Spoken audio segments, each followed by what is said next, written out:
A couple of weeks ago, we talked about the real-life tragedy of the Crow creator James O'Barr, and how the pain and trauma that he endured led him to creating his masterpiece. And today, my friends, we talk about what happens when a heartfelt, grounded, and original movie gets caught in the Hollywood machine, manipulated by the studio, and reskinned to look like a sequel that audiences believe has no soul.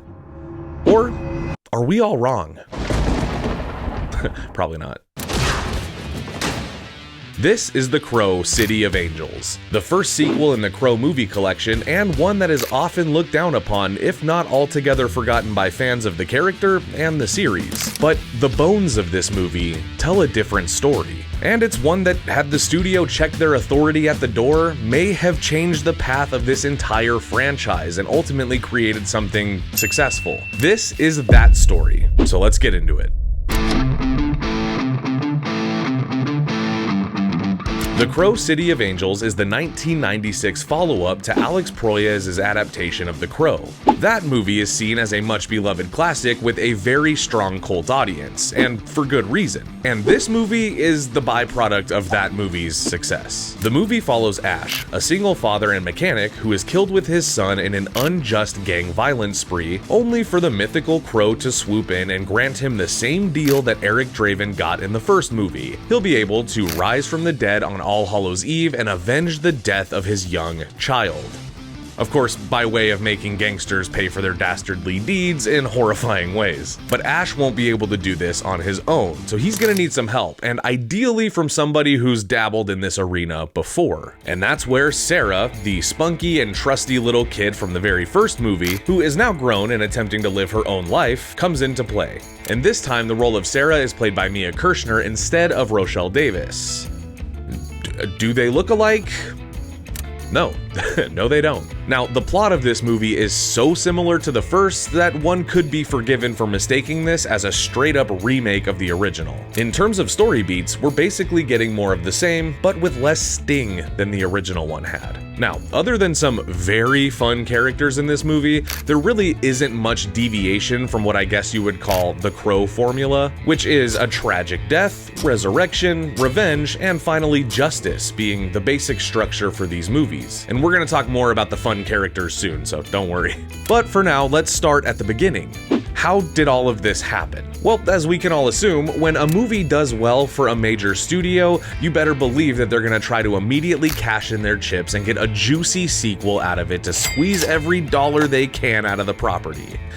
And of course, this is Miramax, so that's exactly what happened. So, shortly after The Crow was released on home video to massive success, Miramax Pictures was eager to duplicate these dollars by pushing a new story with this beloved character. Or, by nature of the comic, a new character that would take on the mantle of the beloved Crow. See, as we all know, Brandon Lee was tragically killed by a live round inside of a prop gun during the making of the original film, which definitely adds to this movie's dark legacy. And it also really creates a need for increased sensitivity around the production of making a sequel. So already it was a little bit weird trying to make this movie happen. So, as such, the studio came to Tim Pope and James O'Barr to create an original sequel and build off of the world that O'Barr and Alex Proyas had previously established. And this time, iconic comic book adaptation screenwriter David S. Goyer was brought into the fold to help write the story. You would know David S. Goyer from his work on the Dark Knight trilogy, or Man of Steel, or the Blade movies. I mean, just looking at what his resume would go on to be after this, you could tell he was the perfect choice for this. So, the trio got to work, and initially conceived of a film that would have been radically different from its predecessor.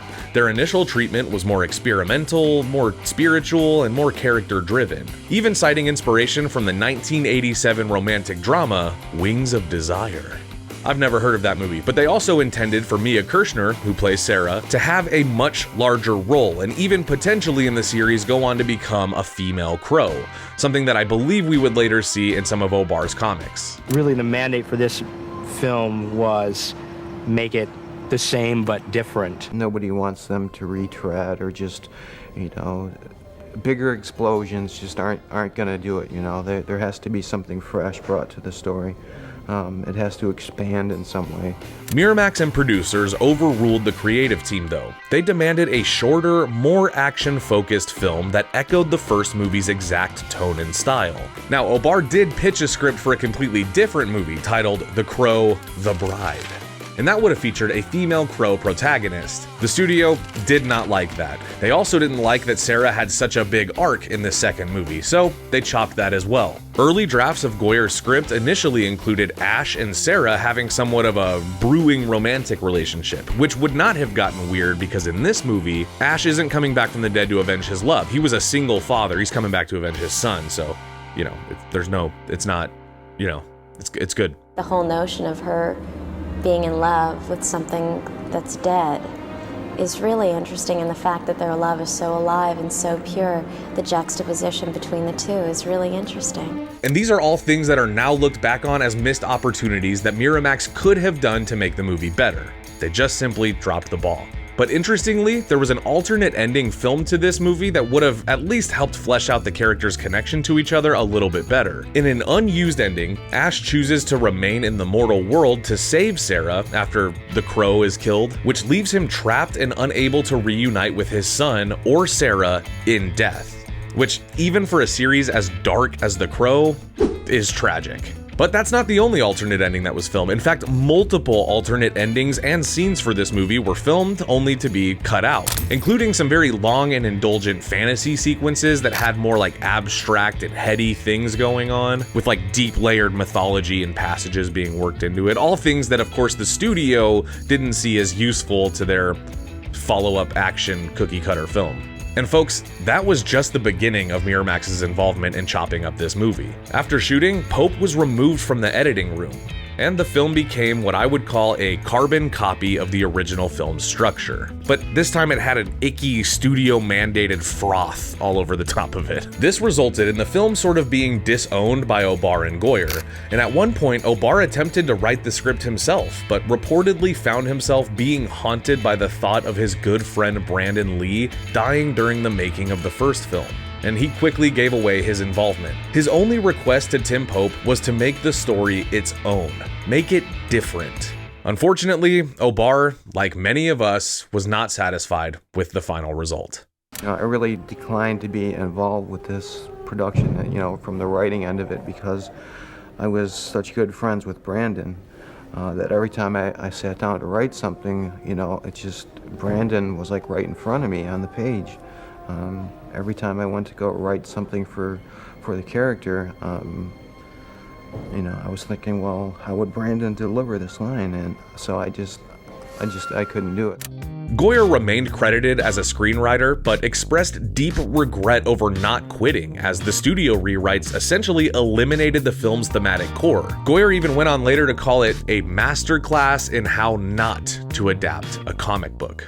You think I'm afraid? Goyer, Pope, and O'Barr just wanted to create something original off the back of what had been previously established. They wanted to deepen the lore and expand ideas and concepts beyond what we saw in the original piece. All things that would have at least made this second movie its own thing. And that's what was of the utmost importance to Goyer and Pope, and most importantly, James O'Barr. These guys wanted to make something as special as the first movie without retreading the first movie, but the studio preferred a safer bet when it came to making back their money, and this led to a completely watered down script, sure, but all hope was not lost for the movie. I mean, the original film was great, right? So a carbon copy of it would at least be decent.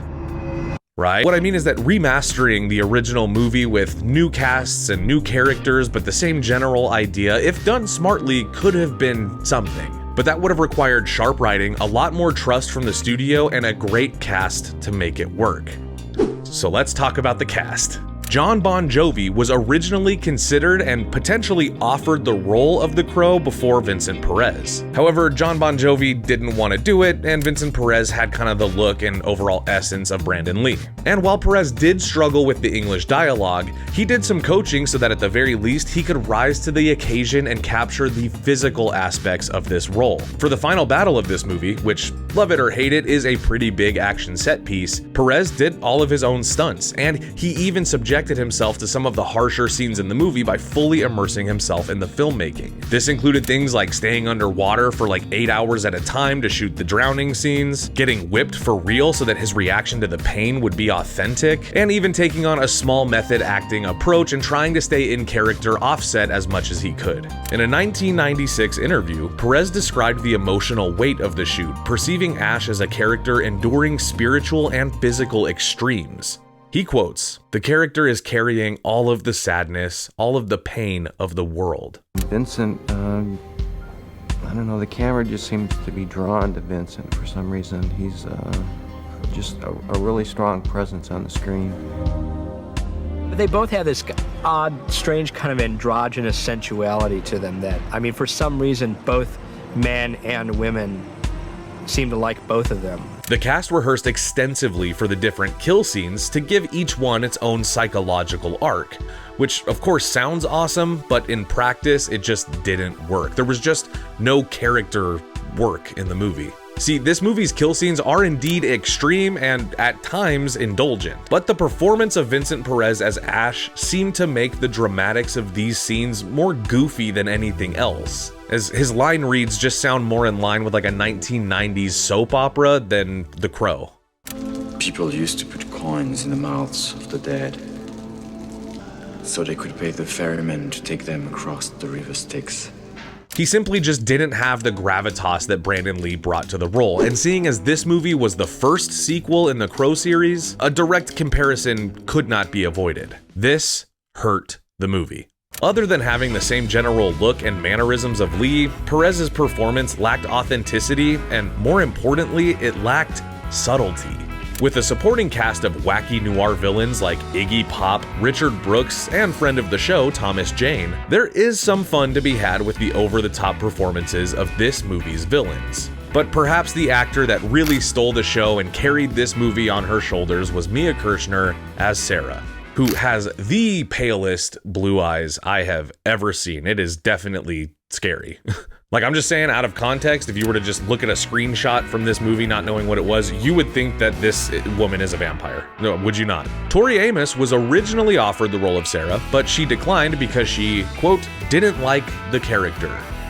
Nice and simple, but I could see it. Because this was the 90s, Tori Amos must have been like one of the first people to get reached out to. But Mia Kirshner was wonderful in the role as Sarah, and helped bring some much needed heart and soul to this movie. And with that, somebody has to talk about it. You can't be mad about seeing the Crow ride on a black motorcycle, right? I mean, come on. But unfortunately, the awesome set design, cool lighting, and flashy camera work is not enough to produce a movie that works for audiences. It essentially became a reskinned and watered down version of a movie that we all already enjoyed. See, where the original film had a budget of about $21 million, this movie saw that amount nearly cut in half with a $13 million budget, which might explain the lack of risks taken in the production, and I would assume that most of the money went to this set piece for the final battle, which also included a live musical performance from none other than 90s legends themselves, the Deftones. However, this was before their first album had even come out, so who knows how much these guys even got paid to be there. Pretty sweet first gig though, right? But aside from the budget, the studio's trust in the creators to make this movie is also where the film suffered. You can make a good Crow movie with a smaller budget than the first one had, but you can't make a good Crow movie if the studio doesn't trust you to do anything original. Take a shot every time you hear me say the word original in this video. Digital effects and puppetry, including cost-cutting measures like using stuffed crows on fishing lines instead of actual crows, drew criticism for looking cheap, and especially when being compared to the film's original quality visuals. The movie did technically recoup its budget by grossing $18 million domestically and $25 million worldwide. However, after factoring in the cost of marketing this film, they actually ended up losing money, which marked it as a box office disappointment. I think the cult of The Crow is what led to the high expectations, while City of Angels just simply couldn't deliver on the standards set by that original movie. Pope and Goyer's original artistic vision was widely acknowledged among fans and critics to be more ambitious and more character-driven than the final product. And simply because I don't know where else in the video to put this, who is this person crouching behind Ash's motorcycle in that scene? Because I'm pretty sure that's like a crew member, like a gaffer or a sound guy or something. If nothing else in this video speaks to the quality of this movie, let that. So, in the end, studio interference dramatically altered this movie's plot and editing and story and character development. And the studio wanted to reduce the complexity and nuance down to a movie that would simply play the hits. But you know, at the end of the day, the cast, especially Vincent Perez, poured their heart and soul into trying to make it work.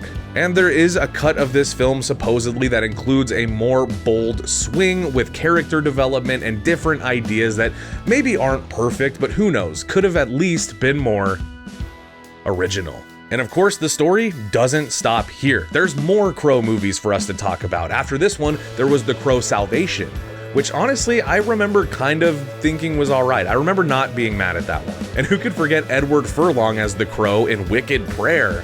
That's one that I highly recommend you don't watch. Would be fun to talk about it though. And of course, there was the recent reboot of The Crow, the first one to not be a sequel, but just a reimagining of the original.